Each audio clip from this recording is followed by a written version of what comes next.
अस्सलाम वालेकुम। तो यार सबसे पहले आज की इस वीडियो के अंदर ना बड़े से लड़कों ने मुझे कहा था कि सजाद भाई हैंड ग्रिप कैसे करनी है। इसके अंदर जब भी हम टेबल के ऊपर आते हैं हमने हैंड की ग्रिप कैसे करनी है, सामने वाले को पहले करने देनी है या खुद करनी है या किस तरीके खड़े होना है, वो सारा मैं आज आपको इस वीडियो में बताऊँगा। देखो सबसे पहले जैसे इसने भी ग्रिप कर लिया मुझे, आपने सबसे पहले अपने ओपोनेंट को ग्रिप करने देनी है। उसके बाद आप अपना एंगल ये देखिए, अगर मैं पहले इसको करता तो मेरा हाथ नीचे आ गया था, अभी मैंने बाद में किया तो मैंने इसको ग्रिप करके एल्बो भी आगे रख लिया और अपना हल्का सा वेट उठा लिया। इससे क्या आएगा, ये जो आपका शोल्डर का गैप है ये आपने लाजमी काम रखना है। इसका हाथ अब नीचे आ गया, मेरा हाथ ऊपर है, देख रहे हैं मेरा हाथ इस तरह है, इसका हाथ अब यूँ है क्योंकि इसने आके पहले ग्रिप की है, मैंने सिर्फ आके अपना एंगल रखा था। अगर मैं पहले ग्रिप करता तो फिर ये सारा काम मेरे पे हो जाना, मेरा हाथ ऐसे लो हैंड हो जाना था और इसका हाई हैंड हो जाना। लो हैंड और हाई हैंड का मैं बताता हूँ कि इसमें क्या नुकसान और क्या फ़ायदा है। अब जब गो होगा आपने अपनी एल्बो पीछे को ऐसे ड्रैग करनी है और सामने वाले का पाम नहीं छोड़ना, आपने उस चीज़ को पकड़ लेना है, ऐसे पीछे खींचना, सिर्फ ये इतना काम है। इस पर आप प्रैक्टिस करते रहो, आहिस्ता आहिस्ता आप इस पर बेहतर हो जाते हैं। और दूसरी बात, अब अगर ये मतलब कि मैं पहले ग्रिप करता हूँ और ये बाद में करता हूँ तो क्या होता है, एल्बो नीचे लो, अब मैंने ग्रिप कर ली, अब मेरा हाथ नीचे आ गया, इसने हल्का सा प्रेशर देना है, मेरी रिस्ट रेड हो जाना। ये चीज़ें जो आपने सीखनी है, अगर आपका हाथ अब इसने ग्रिप कर ली है, अब मैं ग्रिप कर रही, मेरे से ग्रिप नहीं हो पा रही, रेफरी खड़ा होता है, आप उसको वो क्या ग्रिप नहीं हो रही, आप रेफरी ग्रिप करवाएं, 10 सेकंड का टाइम होता है, उसके अंदर रेफरी ग्रिप खुद ही हो जाती है। अगर आप हाथ ना पकड़े, अगर आपको हाथ नहीं समझ आ रहा आप छोड़ दो, आप उधर को रेफरी ग्रिप ही होगा, फिर रेफरी ग्रिप होगी। उसके अंदर भी आपको अपने माइंड को एक्टिव रखना पड़ता है कि अब रेफरी ग्रिप के अंदर आपने कैसे खड़े होना है, क्या करना है क्या नहीं करना है। अब पकड़ के रखा, अगर आपका फॉर एग्जाम्पल लो हैंड हो गया, आपको पता है कि उसका हाथ ऊपर आ गया हो।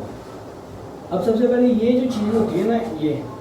ये हमने लाजमी अपनी शो करनी होती है क्योंकि इसके बगैर रेफरी गो नहीं करता। ज़्यादातर लड़के क्या करते हैं, पहले अपनी चीज रख होते हैं, हल्का सा उन्होंने ये मोड़ा होता है और ये मोड़ के हल्का सा और ये चीज़ को फुल ऐसे गायब किया होता है, ऐसे फुल पकड़ा होता है और ऐसे खेले होते हैं, प्रैक्टिस करते हैं, इसी चीज़ में करते हैं। फिर क्या होता है,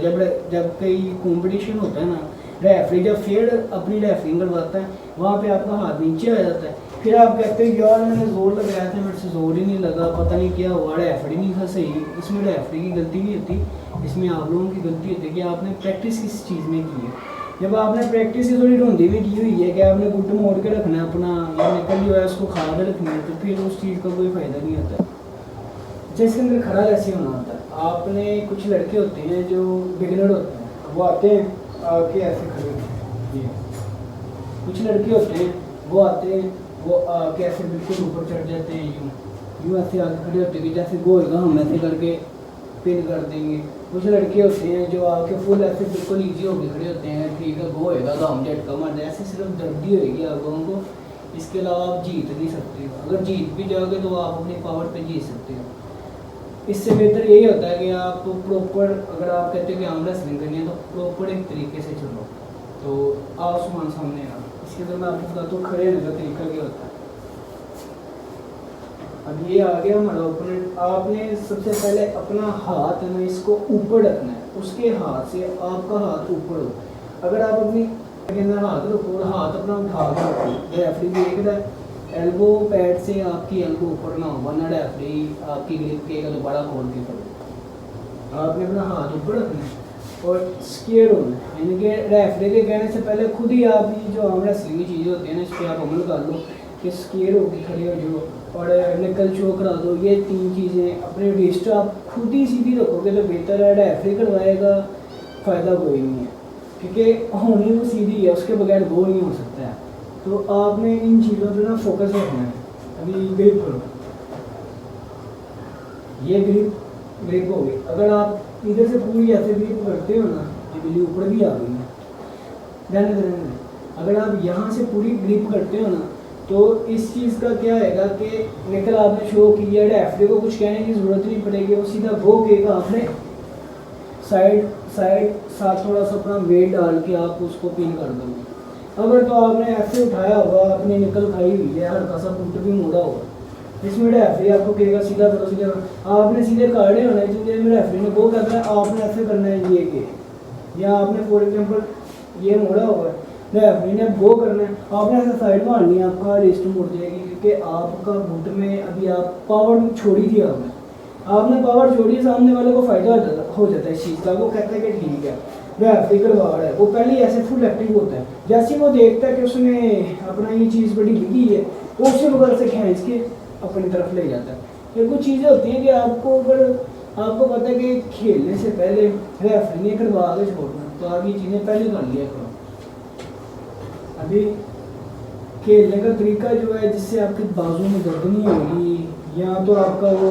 अक्सर हो जाता है बोन ब्रेक हो जाती है, वो ना हो, उस चीज़ में अगर आप खेलो तो आपने सामने वाले के हाथ को अपने पहले पीछे खींचने की कोशिश करो, ये चीज़ उसकी दबा दो और उसको पीछे खींचने के लिए करो, आपकी फिंगर्स में पावर हो, आप उसको पीछे ऐसे खींचोगे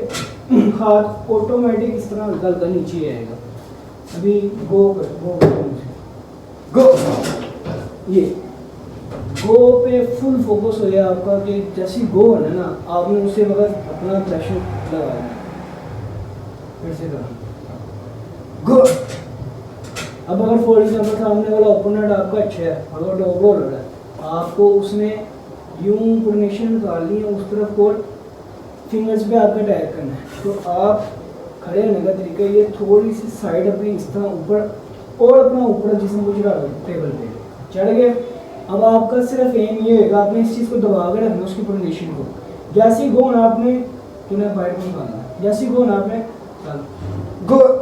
आपने उसको ऐसे कप कर देना, आपका फोकस ही होना चाहिए कि टॉप डो लड़का अगर आपने कप कर दिया उसके बाद वो खत्म हो जाता है, वो टॉप के लिए फुल अपने एंगल पे होता है, उसने ऐसे करना है, आपने उसको कप किया, ये हाथ आ गया और आप बहुत इजीली पिन कर सकते हैं इस चीज़ को, इसको वाले नीचे तरह।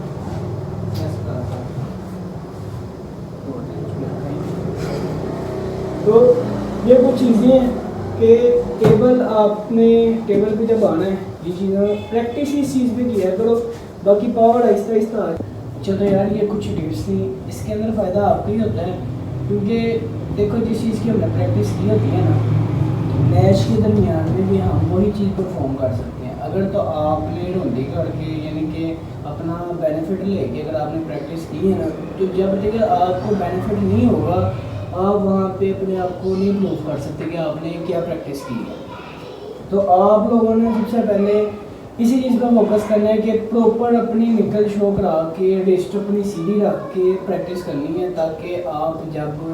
किसी भी इवेंट के अंदर किसी टूर्नामेंट में परफॉर्म करते हो ना, आपको फिर जब रेफरी होएगा ना सामने उसने नहीं करने देना आपको, और अगर आपने ऐसे करके हल्का सा बूट मोड़ के किया तो फिर जब तक आप वो नहीं मोड़ोगे हाँ आपका जोर ही नहीं लगेगा क्योंकि आपने प्रैक्टिस ही नहीं उस चीज़ की है सीधे रख के, फिर आप हमेशा हारोगे ही हारोगे। तो